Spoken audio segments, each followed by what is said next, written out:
Olá, boa noite. A gente começa o jornal desta sexta-feira mostrando os dados do coronavírus aqui no Espírito Santo. Vamos dar uma olhadinha no painel Covid?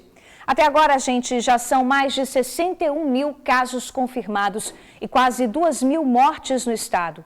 38 foram registradas nas últimas 24 horas. Um número que não para de crescer. Em relação aos curados, nós já passamos da casa dos 40 mil. E agora há pouco, gente, o governador Renato Casagrande concedeu uma entrevista coletiva.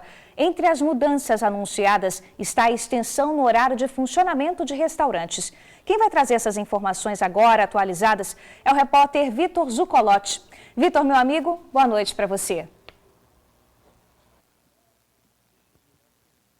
Ei, Bruna, boa noite para você, boa noite a todos que nos acompanham. É isso mesmo, nessa coletiva o governador Renato Casagrande falou sobre a mudança aí do cálculo de matriz de risco, que define no mapa de risco os municípios que estão em risco baixo, moderado e risco alto para o coronavírus aqui no Espírito Santo. A mudança é a seguinte, 4 ameaças aí são levadas em consideração: letalidade, coeficiente de incidência, o número é a quantidade de pessoas contaminadas, taxa de isolamento e também percentual de pessoas com mais de 60 anos no município, avaliado junto a essas 4 ameaças com a vulnerabilidade, que é a ocupação de leitos de UTI. Com relação a essa matriz, a esse cálculo, o que vai alterar vai ser as duas primeiras ameaças, letalidade e coeficiente de incidência, que vão ser calculadas a partir de 28 dias atrás, para aí sim classificar o município em risco alto, moderado ou baixo.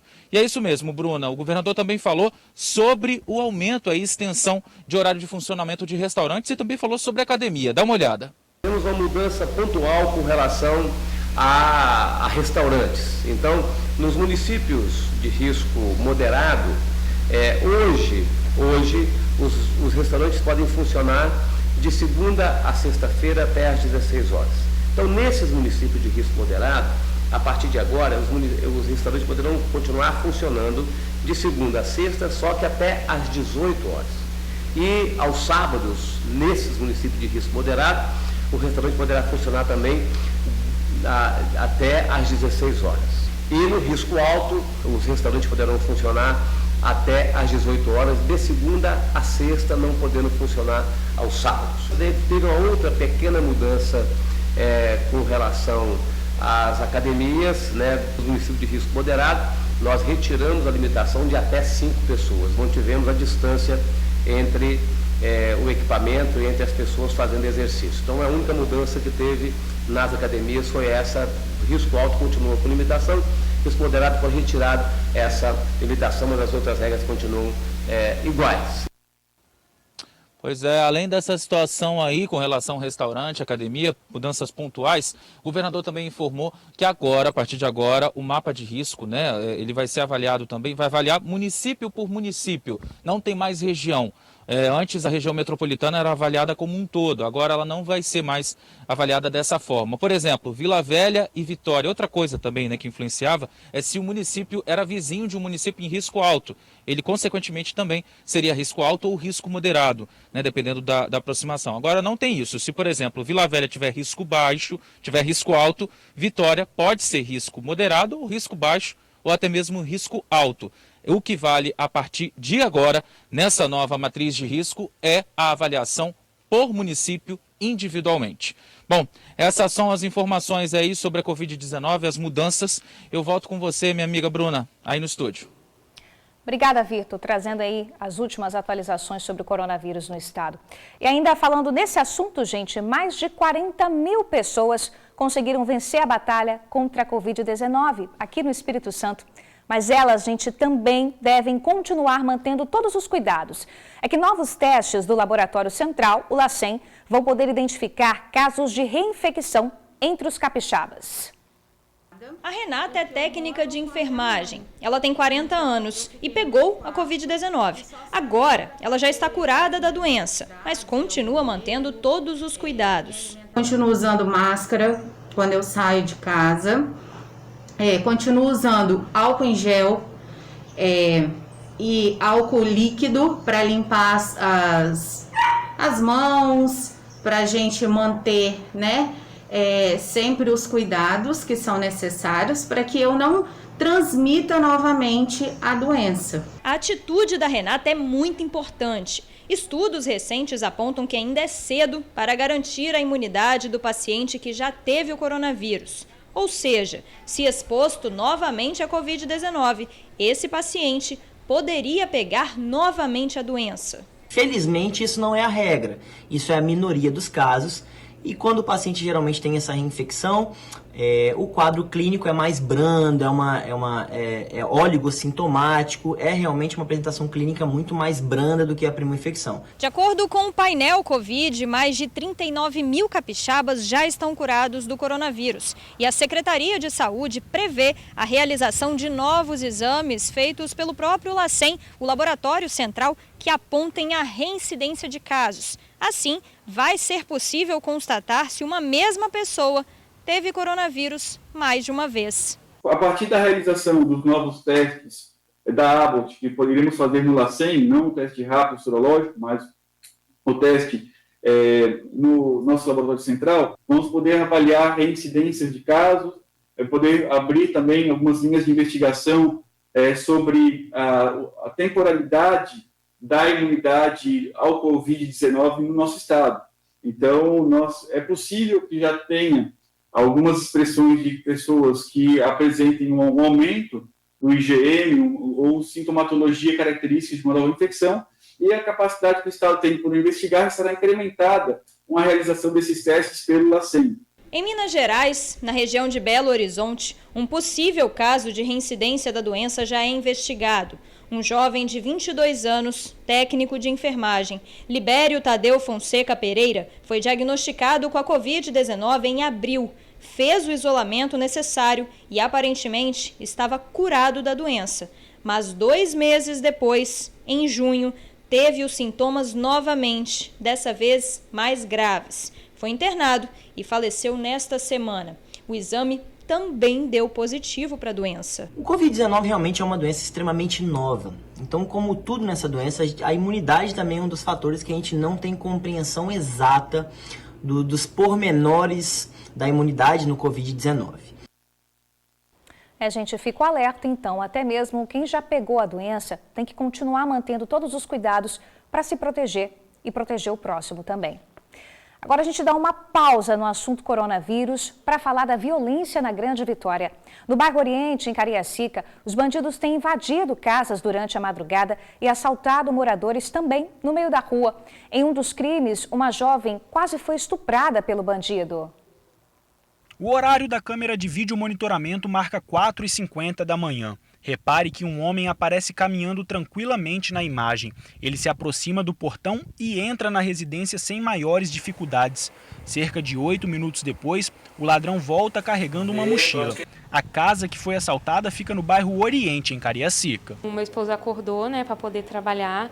Aí ele percebeu que a porta da nossa casa estava aberta e sentiu falta da carteira dele e da bolsa dele e de uma caixa de som, que nem nossa era.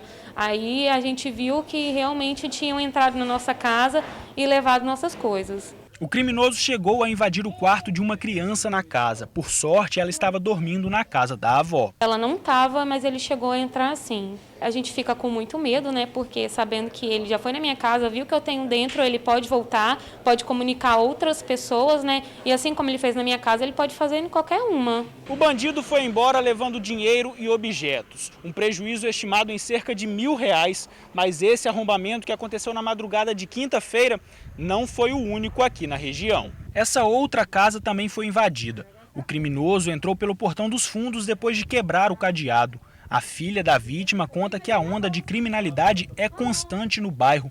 Ela, inclusive, foi vítima de uma tentativa de estupro. O cara chegou por trás de mim, eu não vi, eu acho que provavelmente ele saiu do mato e botou um estilete na minha cintura e me obrigou a ir para o mato. Ele mandou eu tirar a roupa, só que aí eu mandei ele e falei, já que você quer fazer alguma coisa, você vai tirar, com a intenção dele jogar o negócio no chão e eu parti para cima dele, foi o que aconteceu. Ele jogou o estilete no chão, eu peguei e chutei nas partes íntimas dele. Durante nossa reportagem, uma viatura da Polícia Militar fazia o patrulhamento, mas os moradores reclamam da insegurança principalmente durante a noite. Comum está sendo, né? Eles estão pegando as pessoas no meio da rua, mesmo no bairro.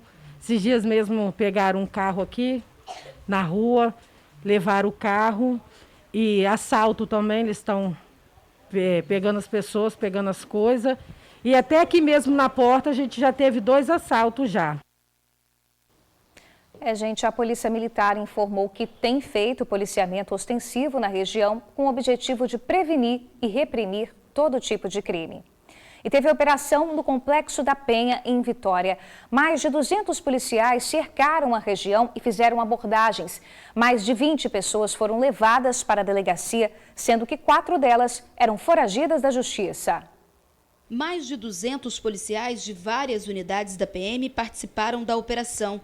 Viaturas ocuparam o entorno dos bairros da Penha, São Benedito e Tararé, bairros onde a violência tem sido registrada com frequência. Nós temos cerca de 35 mil pessoas nessa região, o objetivo é proteger essas pessoas de modo mais intenso, né, com prevenções, com ações proativas de verificação de carros, veículos, pessoas. O helicóptero e o drone da corporação deram apoio aéreo. Houve revista de quem circulava pelo local e ainda cumprimento de mandados de prisão. Ao todo, 22 pessoas foram levadas para a delegacia, sendo que 4 delas estavam foragidas do sistema prisional capixaba.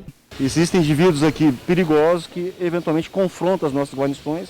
É uma resposta também a esses incidentes. Além das prisões, drogas e um carro com restrição de furto também foram apreendidos. O 1º Batalhão organizou essa operação junto com o CPOM, exatamente com o objetivo de cortar um pouco a linha que alimenta essa demanda do tráfico. Então, todas as pessoas que têm acesso ou que venham a essa região, elas estão sendo de alguma forma monitoradas.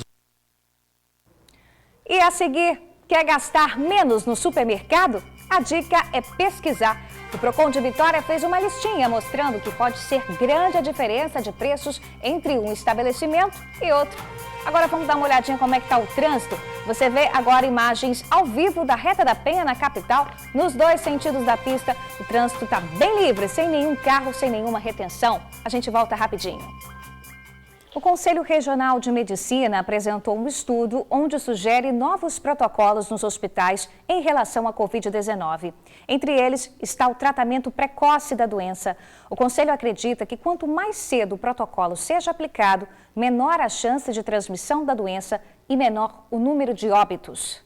No tratamento precoce defendido pelo Conselho Regional de Medicina, o protocolo pode incluir o uso de medicamentos como cloroquina, ivermectina e até azitromicina. A sugestão é tratar o paciente assim que os sintomas forem detectados. A finalidade desse esquema é você diminuir a multiplicação dos vírus e, com isso, você diminui a intensidade da sintomatologia, porque diminui os efeitos nocivos que ele causa a determinados sistemas, como o respiratório, o sistema nervoso, o sistema intestinal. O tratamento precoce tem como base o mesmo modelo utilizado no estado do Pará. Segundo o conselheiro, o protocolo diminuiu consideravelmente o número de mortes no estado do norte do país. Eles chegaram a ter 500 e tantos óbitos num dia, e no mês de julho a gente estava com 8 óbitos em 6 dias. Entendeu? E a outra coisa, a quantidade de pacientes internados não tinha variado quase que absolutamente nada. Nos últimos 8 dias que nós fizemos a avaliação, internaram mais 14 pessoas em 5 dias. Sobre as polêmicas envolvendo cloroquina, ivermectina e azitromicina, o presidente do Conselho criticou o posicionamento da OMS ao não aconselhar os medicamentos no tratamento para a Covid-19. Quer dizer, isso aí em termos de economia de leito hospitalar, de despesa de pessoal, de despesa de medicamento, de insumo, é muito grande. Na próxima quinta-feira, o Conselho vai se reunir com representantes do governo para apresentar um novo protocolo. Bom, gente, nós sabemos que pesquisar o preço antes de comprar é sempre a melhor opção para gastar menos, né? Por isso, o Procon de Vitória percorreu alguns supermercados e fez o comparativo de alguns produtos. A pesquisa mostrou que o sabão em pó, por exemplo, tem variação de preço de mais de 80% entre um estabelecimento e outro. Os 18 itens analisados pelo Procon de Vitória são os que foram apontados como essenciais. Alguns, inclusive, têm na cesta básica, como, por exemplo, arroz, feijão, açúcar, macarrão. O que apresentou uma maior variação de preços entre os supermercados foi o sabão em pó. A diferença de preço do mesmo produto em 2 supermercados diferentes chegou a 82%. No ranking dos itens que sofreram uma maior variação de preços, em primeiro lugar está, então, o sabão em pó, com uma variação de 82%, seguido do frango, que teve uma variação de 70%. E em terceiro lugar aparece o café, com uma variação de 58% entre os supermercados analisados. Agora, em relação a aumento de preço, o alho ganhou em disparada. O preço do quilo do item saltou 75% do início da pandemia até agora. Percorremos 9 supermercados em Vitória e encontramos uma grande variação entre esses itens. O que mais a gente precisa destacar seria o sabão em pó, que é encontrado com uma variação de até de 82% de um supermercado para outro supermercado. A pesquisa do Procon Vitória ainda apontou que os bairros Jardim da Penha e Mata da Praia apresentaram os itens mais baratos. Em contrapartida, na região da Grande São Pedro foram encontrados os itens mais caros da pesquisa. A lista completa dos produtos pesquisados pode ser encontrada no site da Prefeitura, vitoria.es.gov.br. Vamos para o intervalo rapidinho e já você vai ver. A pandemia de coronavírus afetou muitos trabalhadores, mas teve gente que aproveitou o momento para se reinventar. Artistas circenses agora vendem lanches para se manter. E como é que será que vai ficar o tempo no final de semana, hein? O sol deve aparecer amanhã com algumas nuvens, mínima de 19 graus e máxima de 26. A gente já volta. Os espetáculos agora são transmitidos pela internet. Foi o jeito que um circo encontrou de driblar a falta de público por conta da pandemia. E teve várias mudanças, viu? A bilheteria, por exemplo, deu lugar a uma lanchonete cheia de delícias. No lugar da bilheteria, agora funciona a lanchonete. A entrada do Circo Barcelona precisou mudar por causa da pandemia. Sem a renda de bilheteria dos espetáculos, a saída foi apostar nas vendas. Os personagens chamam a atenção de quem passa por aqui e uma caixa de som anuncia todas as gostosuras. Aqui tem de tudo! Tem algodão doce gigante, tem maçã do amor, tem churros recheados. O pessoal, graças a Deus, estão contribuindo, está vindo aqui comprar, ajudando a gente, compra um algodão doce, compra maçã, compra pipoca. E está ajudando muito, porque esse dinheiro vai para pagar a conta de água, a conta de luz, que está tudo em atraso. Em contraste com a alegria do circo, a realidade financeira tem preocupado todos que dependem do respeitável público para sobreviver. Os outros circos daqui também estão reinventando, né, para sobreviver. Uns estão vendendo vassoura, balde, entendeu?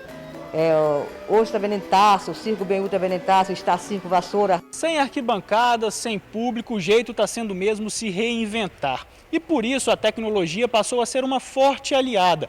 Por meio das lives, a magia do circo está chegando na casa de quem ama essa arte. Muito diferente, né? Porque a gente não é acostumado a trabalhar para as câmeras. A gente é acostumado a trabalhar para o público. Então, quando a gente vai trabalhar e olha que não tem ninguém, que tem só uma câmera, é muito diferente. Então, a gente está se reinventando e também aprendendo. E em meio a toda dificuldade, o sorriso tem que continuar.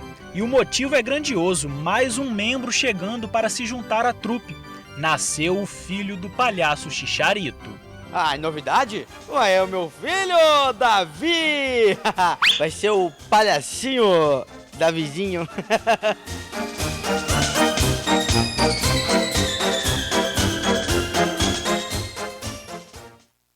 É isso aí, gente. A próxima live é no sábado, dia 18, às 19 horas. O canal do YouTube para acompanhar é o Circo Barcelona Espetacular. Bom, o jornal está terminando, a gente fica por aqui. Obrigada pela companhia, tenham todos um ótimo fim de semana. Beijo, tchau, se cuida.